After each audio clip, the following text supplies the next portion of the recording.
Alright, YouTube, I thought I'd weigh in a little bit on this subject here that they're talking about all over the news about this Christian pastor in Iran who's been sentenced to death for, basically proselytizing Christianity. And this issue splits me two different ways because on the one hand, I, as a libertarian anyway, I don't believe that any state should have the right to execute anyone within the state. Regardless of what they've done. I don't agree with military tribunals.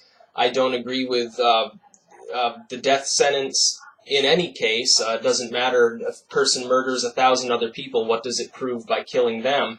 For one thing, when you put someone on death row, at least in Western countries, that is, they get, higher grade prison facilities. It actually costs more to have them on death row for a couple decades, which is how long they're usually there, than it would just to put them in a maximum security prison for the rest of their life. So really it just takes a lot of money, and it gives the state undue power. I mean, you can always, let's face it, the government has the means at its disposal to botch a case and put someone in prison on death row without any real evidence. The state does have the ability to do that, and I think it's potentially abused. And at the other side of it, I can understand where the Iranians are coming from, because this is a Muslim nation, and Islam is a very strict fundamentalist doctrine. Now, I personally don't give a shit about Islam. I don't support Islam. I think it's a backwards-ass, crazed desert cult just like Christianity is. It's kind of interesting, though, to see the way the media portrays this case. They're up in arms about this wonderful Christian pastor who's just trying to bring the heathens to the glory of Jesus Christ. Oh, he's going to be executed by the Iranians, those terrible, terrible Iranians. And yet, the media community at large continuously ignores stories where in Christian countries, in Africa, gays are being killed, lesbians are being killed, Wiccans are being killed, Satanists are being killed, atheists are being killed, Muslims are being killed, Hindus are being killed, all of these various groups. See, here's the problem. The reason, and I have said this before, that Islam in many of these countries in the Middle East, the reason why Islam is violent in these countries isn't because of a specific Muslim doctrine. It's because these countries, economically, while they have a lot of oil to export, and there are quite a few people in these countries that are quite rich, the vast majority of the populations in these countries are not rich. They're still relatively poor. The reason they're relatively uneducated, these countries don't tend to have, other than Saudi Arabia certainly, more than a rudimentary educational system set up. They're still using old military technology. Their economy is in shambles because the problem is this. They're following an economic system whereby a small proportion of the population inherits a great deal of the wealth. They own all the means of production and so forth. And the vast majority of the population suffers because they don't have any access to such things. There's no real way for them to get ahead. A lot of these people farm for a living. They own the same 10-acre family farm they've owned since the Middle Ages. That's the problem with the economy. So the reason why the religion is so fundamentalist in a lot of these countries isn't because of any particular religious doctrine, and this is the same with Christianity as well. If you look at third world Christianity versus westernized style Christianity as it's practiced in, for instance, most of the United States, most of Europe, the difference is that in a third world country where it's racked by poverty, people tend to be more superstitious, more fundamentalist. They tend to be more violent about their religion. They cling to it much more ferociously because in the Western world, there's a protection for people who leave a religion. There's protection for people who don't believe in that religion to begin with. There's less religiosity in general because when someone lives in a first world country, they see the prosperity around them. They don't feel compelled to beg God for their next meal. In some of these countries, such as parts of Iran, although Iran is actually doing relatively well for the most part economically, there's still obviously a lot of poverty. And you see this throughout the Middle East. But like I pointed out, look at African Christianity. You can look at videos on YouTube even.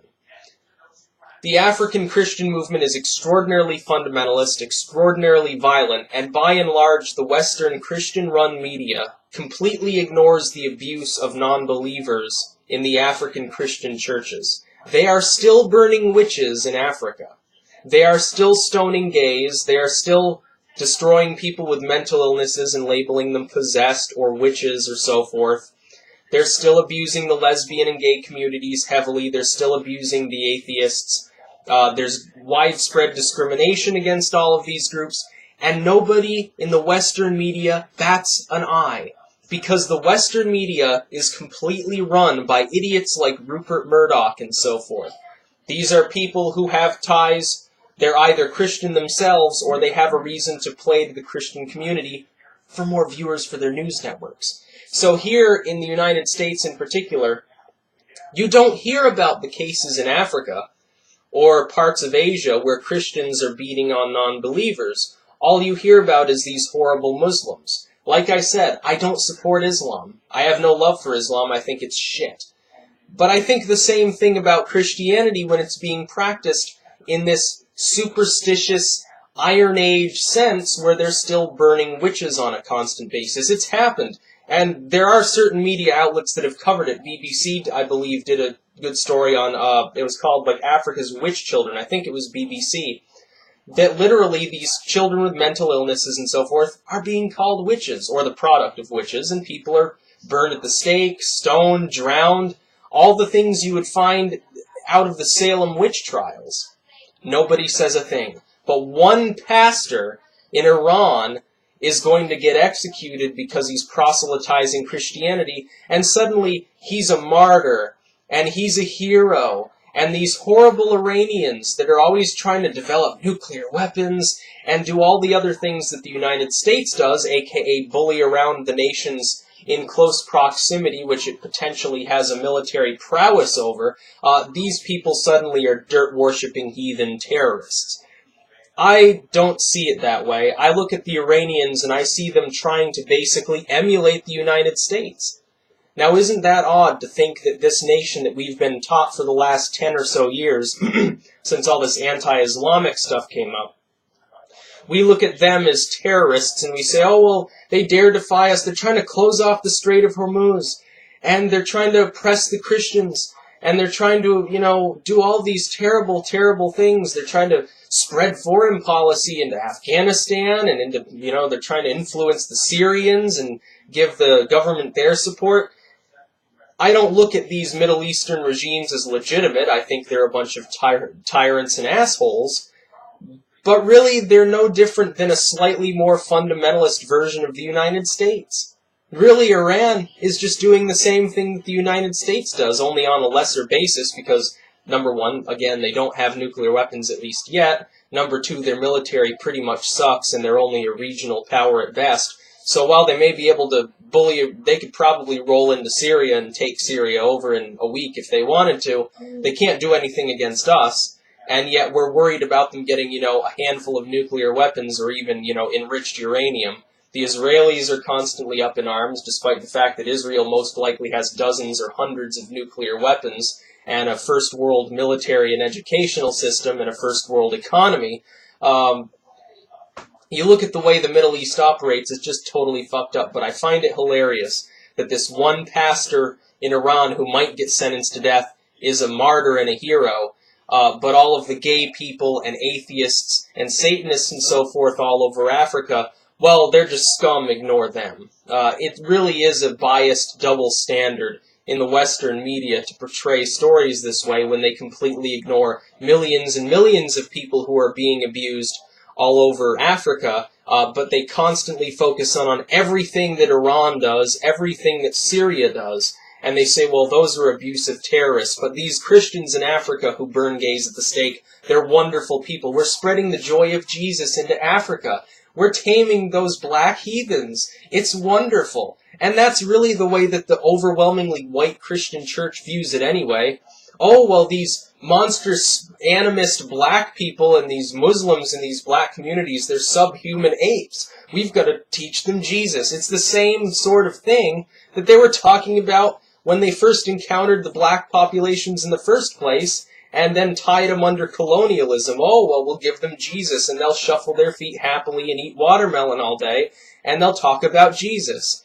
We've got to get them away from this Islam nonsense, even though Islam is an adapted form of Christianity.